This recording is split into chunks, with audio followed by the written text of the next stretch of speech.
Hello, everyone, and welcome back to Strategic Command World War One. As we are going into turn 5 of our grand campaign against Legit. And the thing is, I played these over the Christmas holidays, but I was not at my PC, so I was only at my laptop. So I didn't have my microphone, and my laptop also is not the strongest, so I had to record all of this in 30 FPS. So this is the record, and I will talk about it and talk about my strategies there that are coming up on the screen as they come up. But yeah, this turn and the next turn will be like that. And then with turn number 7, we will be back to the usual way of doing things. And yeah, as I didn't want him to wait over the Christmas holidays without a turn, we played them this way. And I think they should still be fine for you, as I can talk about what happens. So yeah, he, as always, counterattacks a bit, as he's pretty good at that, counterattacking us here around the lodge area, and our unit retreats into the wrong direction, which is pretty terrible. So he gets another one of our German corps, which we absolutely don't want to have happen, especially not the ones with experience, but it's what happens. He also attacks over here, but I feel like this is a mistake of him. Like, I kinda exposed these on purpose. As you can see, he took 4 damage there.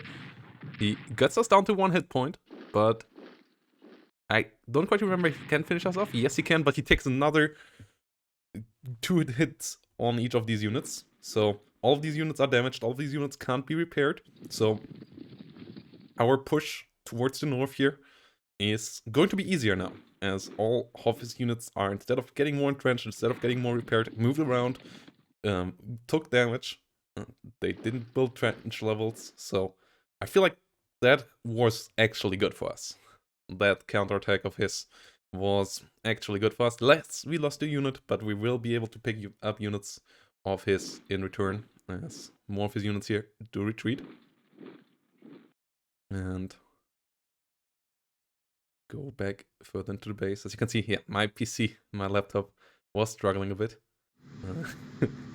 In the south, my submarine got attacked. Did deal damage back, as he tried to get surrounded. Yeah, attacked my port there, realized, oop, he doesn't deal damage to the unit inside, but his ships get damaged there. Maybe not the way to go for him. And he disengaged again. My units stayed alive there.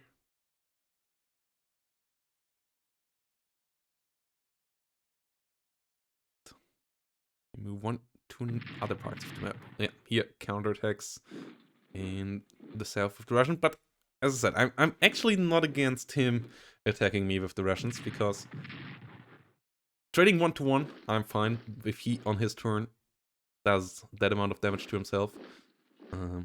If it's even worse for him, then I'm even happier. Like the first attack on these units over here, I think he took even more damage. So I'm totally fine with that part. It's a bit slower loading here, you can see, but yeah, he counterattacks over here as well. Takes 4 damage on the French, obviously, and in this part of the front, I'm not so happy with it, but trying to kill my unit here, he still takes more than 10 damage on his units as well. He already took 11 damage on his units by now. He will finish off my unit, so it will cost us another unit, but we dealt 14 damage there on his, and I think even repairing 14 is more expensive than for me rebuying one fully. So, especially as my one should have had more than 5 supplies, so I should be able to buy it back for cheaper. This should be the case with the other unit lost as well.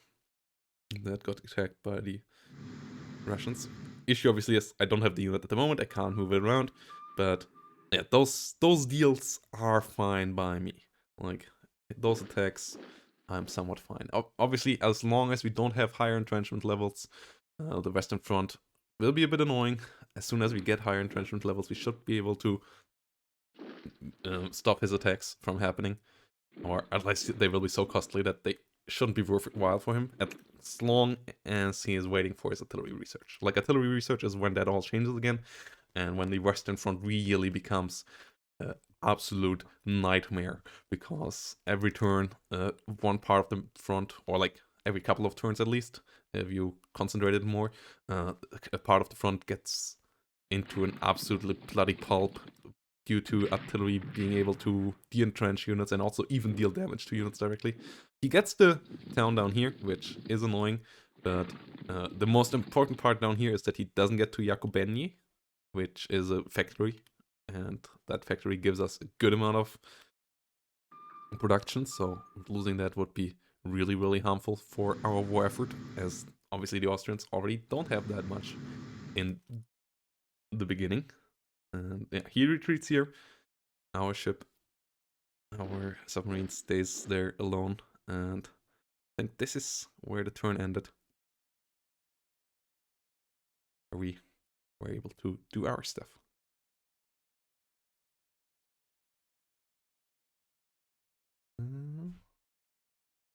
Yeah, there we go. That will take a second or so. Okay, yeah, so yeah, high fleets as the British are in. Thousands join the new Kitchener's army, and fleet command tells us to attack the UK forces. And then we get a good amount of new units, 2 new formations that we obviously will deploy towards the east. And yeah, consider where to put them. And decide to go as aggressive as possible with them. Putting them, at least one of them, as aggressive as possible. And then I wanted to move around first before going any further. Obviously, first as always, starting in the east, or in the southeast, with the Turkish forces, as they are getting closer and closer to being involved in the war. So I want to be as quick as possible with them. And really get them to where they need to be before all of this front escalates into a nightmare as well. Obviously, focus here is on the east as well. I want to get rid of the Russians ASAP. If I can get rid of them, that would be amazing. If not, that obviously would be a disaster. But especially if, yeah, let's see how the naval war and so on will go. I'm absolutely for doing the submarine war. If America joins eventually, but they will take a long while to come over as well. And if we do a good submarine war, we might even be able to hinder that those units coming in. So I'm all for at least limited amount of submarine war, as we also need to do something about the enemy doing damage to us. Yeah, we realize Serbia still not doable. I decided to move away here towards Jakobeni. Couldn't fully repair this, so Jakobeni it is. Closer to Klausenburg, where I have supply.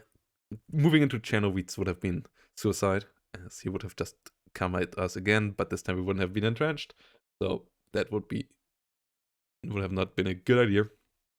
So I instead went the step back and decided to not take that fight. Yeah, checking if I should counterattack here, checking if my units are in good places, or if I maybe should move them one further forward at some places. Yeah.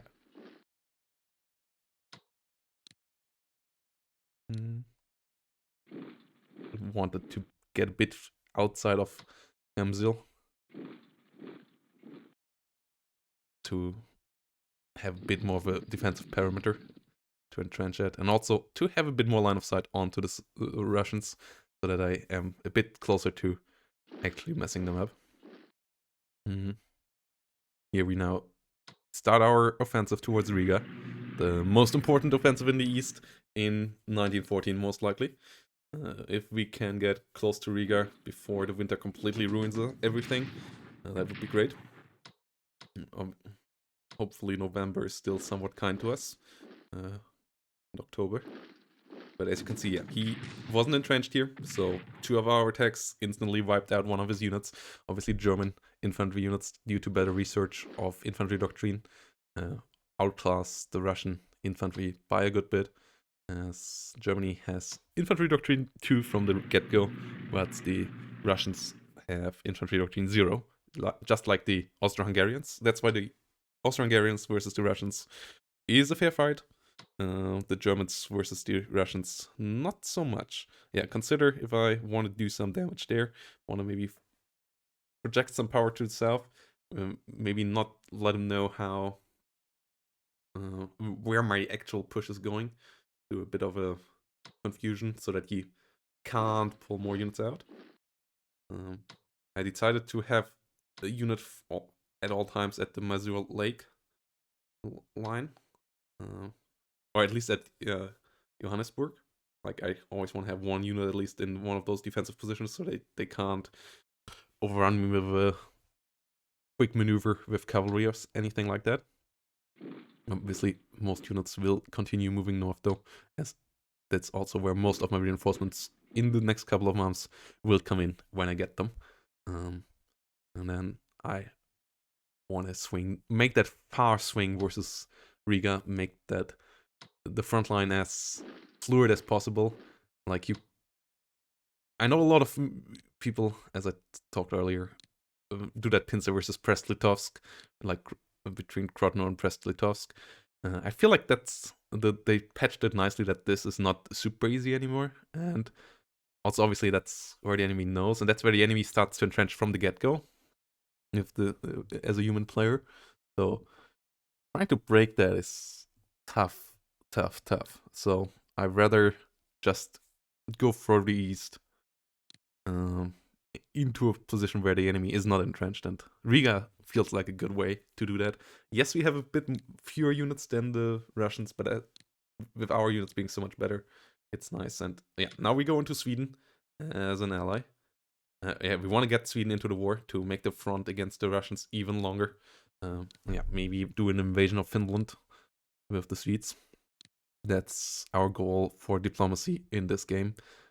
Sweden and Spain, I would say, most important nations to consider for diplomacy in this game. Persia is doable as well, but there are a couple of other events around Persia, so it's a bit risky.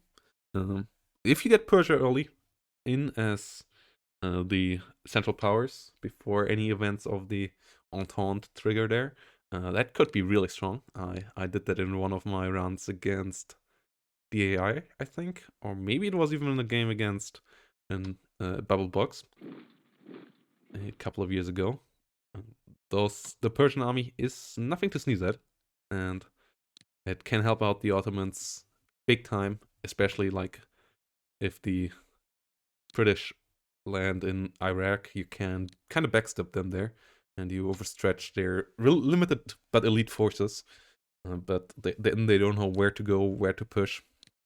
Plus, you have another slight increase of the front against the Russian Empire, which is painful for them if you put the pressure on them, because obviously every single bit of frontline they have to cover with their mediocre soldiers is tough for them. Yeah, now we just do the classic bombing or like recon attack here to just lower the enemy morale a bit and keep them busy. Also maybe spot something. We gotta get the submarine out, back to repairs. We want to keep the submarine active so that it can deal solid damage. In the early game, submarines usually pay off quite nicely. And if we can maybe raid the line between France and Serbia, that could be pretty nice. We bring the artillery here, or I considered to bring the artillery up. Decided to check first if we have anything else. Cavalry continues moving east. Considered putting it into rails, but decided against it. And yeah, this turn in general, still a bit of a slow one, as our units in the east moved further into position, and started their attack, but maybe still a bit too slow. Last turn, I mean, was the build-up one where we brought them all up to 11.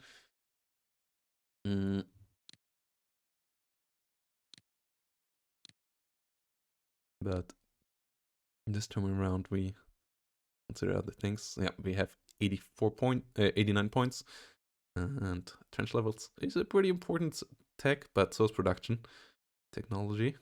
And in the end, actually not quite sure what I ended up with anymore. Might have ended up with production. Spying and intelligence can be quite crucial as well. There's a couple of ways I think you can do things. And yeah, I feel like production technology though is kind of key at this point with the Germans. So yeah, that's where I also went into.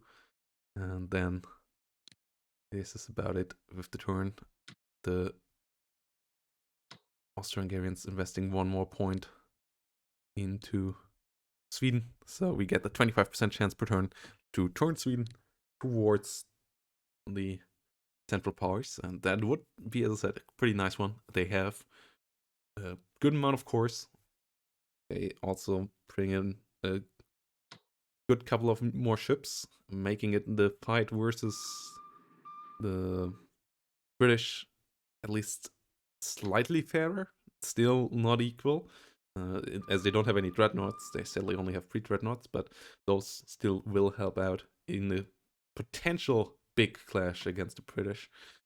Obviously, every sea battle is really risky because a lot of national morale can be lost per ship that gets killed. So you really want to be careful around those.